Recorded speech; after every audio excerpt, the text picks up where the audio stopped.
Qu'est devenu Lee Halfpenny? L'ancien artilleur gallois était l'un des joueurs les plus précis au pied de la planète. Avec plus de 2800 points marqués en carrière et un pourcentage de 80% de réussite face aux perches, on a clairement affaire à une légende. En plus d'enquiller les points au pied, Halfpenny était une icône au Pays de Galles. Sa tête est affichée partout dans Cardiff les jours de match, bref, c'est le chouchou de toute une nation. Vainqueur de 3 tournois destination, de 2 Brennus et d'une Coupe d'Europe avec Toulon, sa carrière s'est petit à petit effacée au point qu'on n'en entend plus vraiment parler aujourd'hui. Justement, dans cette vidéo, je vais te dire ce qu'il est devenu, mais avant ça, abonne-toi à Cop Rugby. Très à l'aise sous les ballons hauts et doté d'une vision de jeu incroyable, Lee Halfpenny tape dans l'œil des dirigeants toulonnais en 2014 alors que le joueur évolue depuis 6 saisons au Cardiff Blues. À cette période-là, on parle quand même du grand Toulon qui marche sur l'Europe, donc si on veut signer Halfpenny, c'est que le mec sait jouer au ballon. Il faut dire que le bonhomme tient un sacré record de précocité puisqu'à seulement 20 ans, il est appelé à jouer avec les Lions britanniques et irlandais. Lee Halfpenny devient à cette occasion le plus jeune gallois appelé chez les Lions depuis Kes Jarrett en 1968. Je ne sais pas si on se rend compte, mais les Lions, c'est vraiment ce qu'il se fait de mieux outre-Manche et il n'y a que des joueurs expérimentés qui sont installés en équipe nationale depuis longtemps.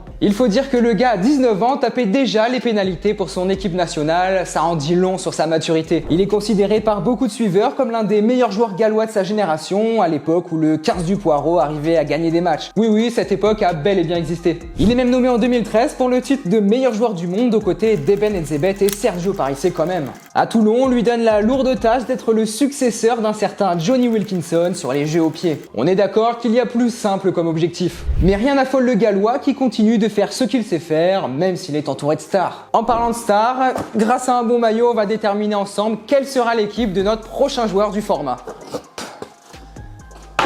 Et ce sera l'Italie. Après avoir parlé d'un Gallois, on va parler d'un Italien dans la prochaine vidéo. Depuis le départ de Lee Halfpenny de Toulon en 2017, on ne sait pas trop ce qu'il est devenu. D'ailleurs, c'est un peu la même chose avec le Pays de Galles, avec qui il n'a joué que très peu de matchs depuis 2018. Il retourne au pays en 2017 dans la modeste équipe des Scarlets, avec qui il participe malgré tout à une finale de championnat en 2018. Avec le 15 du Poireau, il dispute les mondiaux 2019 et 2023, mais le niveau de la sélection décline peu à peu. Et sans aucune star au pays, Lee Halfpenny se fait petit à petit oublié, aussi bien qu'il ne joue qu'un seul match en club lors de la saison 2023-2024 avec l'équipe néo-zélandaise des Crusaders. Depuis cette année, il reporte le maillot d'une équipe européenne puisqu'il évolue chez les Anglais des Harlequins.